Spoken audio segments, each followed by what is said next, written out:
much doubt and question in people's minds, and it's easier for them just to follow the narrative than go down and figure out all these rabbit holes because they've created so many, right? That's right. For example, you're talking about, your staff's position with your clients, if they're inclined to get a flu shot or not, you can consider this. It's their choice, right? What about this vaccine? It's, is it proven? Is there side effects? And what is happening? And, it just blows me away because that's a whole nother rabbit hole of research that needs to be conducted just to decide whether or not you're going to get a vaccine. I've never gotten a flu shot. I never will get a flu shot. Look, I don't know how much medical truth this is, how valid it is. I was an avid surfer as a young adult in my 20s and 30s. And when I say avid, 5-6 days a week, 2 hours a day in the ocean. And what I realized when I started surfing consistently, I never got a cold. And a fellow surfer friend of mine goes, dude, it's because there's so much bacteria in the water. We're building up our immunities every day that we're out there, right? Because California water is so dirty. We never got colds. And I've carried that throughout my life of, I'm a hand washer and all those other things. But I'm not worried about exposing myself to bacteria because I believe in the strength and the power of my body and being able to fight off the colds. When COVID came out, I was on a very, very strict training program for my Spartan racing. And my trainer is in California. I'm in Montana. And the first thing he said, Jim, he goes, this thing's going to be nasty. He goes, but I want you to focus on your cardio. We're going to drop your weight workouts. And he goes, I want you to increase all your cardio workouts. He goes, if we can build up your cardiovascular system, you'll have a better way to fight off this cold if it comes to you, right? My wife's the same. She was training as well. We both ramped up our running and our outdoor programs. We might have had it. I don't know. We skipped a beat one day, maybe. I haven't worn my mask. I'm not worried about who I'm exposed to. The point of saying that is I really believe in my own body's power to fight off a cold and anything else that comes my way through good health, the nutrition, and exercise. And damn, I wish that's what we were talking about at the school board meeting instead of whether or not we should wear a mask. Right on, exactly right. Yeah, God made our bodies amazing. They're incredible. And most people don't take good care of themselves. They need to focus on that, getting their self-care improved. So, yeah, absolutely. I mean, I'm exposed to teachers and doctors and nurses are exposed to infectious disease every day of their working lives, and most of us don't get sick. I mean, the entire 2020, I didn't get sick at all, and I never changed anything in my clinic. I've always been a good hand washer, and we keep things real clean in the clinic. And because I spend a lot of time with my patients, I don't have a packed waiting room or anything like that. So we're already kind of set up to keep things pretty safe. I didn't change anything. If I go to my waiting room and a patient has a mask on, I ask them, are you sick? And if they say no, I say, do you want me to put on a mask? And I've only had 5 patients say they wanted me to put on a mask. We haven't changed anything. I don't wear a mask unless my patients request it. Yeah. I haven't gotten sick. My patients had the best year ever regarding infections. So it's nonsense. And like I said, I was bragging about never getting sick. And then 4 years ago, after I had been bragging too much, I got really sick. And it lasted about a week. It was nasty. It was horrible. Yeah. That happens. People get sick. So. Yeah. We still have some time left. I want to circle back on a couple things that you're passionate about. PCR testing. Can you just give us an overview on PCR testing and what your position is on that and what you've been talking about on that? Yeah, there are international lawsuits that are based on the fraudulence of the PCR testing. They're civil lawsuits, the damage done by the COVID rollout based on these fatal, what they call fatally flawed PCR testing. And the Corman-Drosten paper, it came out, it was January somewhere 20th to 22nd into 2020. And that was the basis for promoting this PCR test, was the Corman-Drosten. And there are immunologists, microbiologists that have come out against it and critiqued it. That was not, that paper that was the basis for this PCR testing was never peer-reviewed. It was just rushed through. And I'm going to stop you real quick. For our listeners, can you explain what PCR stands for? What does that test mean to somebody that doesn't know really what we're talking about? Acronyms are tough, right? So in other words, a PCR test is designed to tell us what? It's designed to tell us, okay, so what the PCR testing does, it's amplification of genetic material. So what they do is they find genetic material theoretically based on a virus, right? But it could be any genetic material, and then they amplify it exponentially. And so the larger the number of cycles that they do, the more it's going to be amplified. Right. And what Fauci came out in July, he was on a podcast, and he said cycle thresholds of over 35 are meaningless. You don't know what you're reviving after you do that many exponential cycles of what you're actually reviving. And he himself said it could be dead material. It could be something, maybe a virus you had 3 or 4 months ago.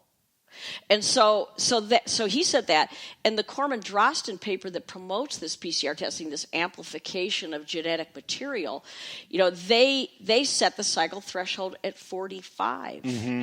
And there was a Dr. Buston who's considered kind of the guru of PCR testing, wrote a paper in 2017 talking about the flaws of PCR testing. So when Corman-Drosten came out with their paper, January of 2020, they knew that recommending a cycle threshold of 45 was going to give us all kinds of false positives. I don't even like to call them false positives because we don't have a gold standard.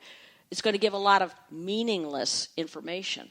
So to put it in layman's terms, and please correct me if I'm wrong, this is how I've interpreted this over the last 6 months. A PCR test will test the level of COVID in your body. No? They haven't even, this is a whole other topic, and it could be very time consuming, but they haven't, to my satisfaction, they have not proven that they've isolated the genetic code of this so-called novel coronavirus. Mm-hmm. Not to my satisfaction. Yeah. And so if they have not isolated the viral sequence, what are they actually testing? Well, yeah, and so that's kind of what I was getting at without using the correct terminology. It was my understanding that COVID is a common virus that we've all had in our bodies one time or another because it describes coronaviruses. The flu. Coronaviruses. Coronaviruses were identified in 1962. Okay. And it's thought that coronaviruses cause the common cold 25 to 35% of the time. And so coronaviruses have been forever. COVID-19 is supposedly a novel coronavirus. And if you look at the detail on the Pfizer vaccine, which is the vaccine we're using now in the Flathead because we ran out of Moderna, and if you look at the detail with that, and all these vaccines are probably the same, they had a section, and I can send you a physical copy of this paper. They had a section that said, what are we targeting?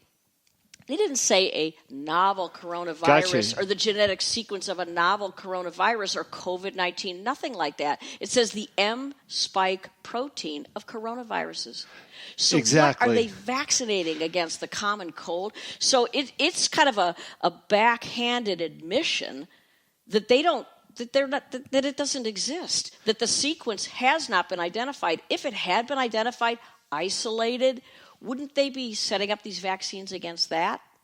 So in other words, when they're doing these tests, everybody could have corona. Yes. Because if like Dr. Fauci says that it could be something you were exposed to 2 or 3 months ago, it doesn't even mean you were sick. You were exposed to the common cold 2 to 3 months ago. Yeah. That could show up as a positive PCR test. And the CDC, because the serology tests, that tests the antibody response to this supposedly, and they used to admit on their website.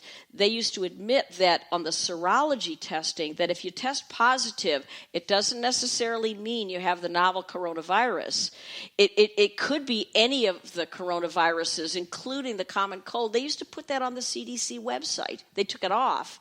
But if that was true for the serology testing, the antibody response, then I think it's pretty safe to say that that's true for the PCR testing and true for the efficacy of these vaccines. They look at antibody response. Mm-hmm. So what are the success of the vaccines is based on antibody response to what? The common cold? Right. Some of the coronavirus? I mean, it's so bizarre. Gosh, I don't know if it was you on the radio last year at some point, and I wasn't paying attention, but yet I was, and they were talking about there's no way in the beginning stages of testing for the coronavirus that they could have a result within a certain time. It was a very short time period because they said, yeah, of course, 5 days. Of course you're going to get a corona reading, but to get an actual reading of the novel virus would take several days. So all these tests that have been done, there's no way they could be accurate because it takes more time. It's a joke. And the original tests, that supposedly the first cases in the United States that were in Seattle, Washington, in a nursing home. Yeah. At that time,